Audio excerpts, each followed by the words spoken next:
పరిష్కరించలేదు, నేను పరిష్కరిస్తున్నా, 1,00,000 రూపాయలు ఇస్తున్నా అని కేటీఆర్ గారు ఎక్కడో టీవీలో పేపర్లో ఎక్కడో నాకు భలే సంతోషం అనిపించింది.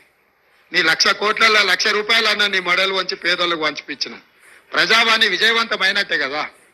ప్రజావాణి ఏంది, అక్కడికి వచ్చిన వాళ్ళ సమస్య పరిష్కరించడానికి, ఆ సమస్యను మేము పరిష్కరించినట్టే కదా. ఆమె అక్కడికి రావడం వల్ల, ఆ సమస్య తెలవడం వల్ల 1,00,000 కోట్లు అక్రమంగా సంపాదించుకున్న దాంట్లో 1,00,000 రూపాయలు అయితే ఒక మహిళకు పంచివ్వగలిగినాం కదా.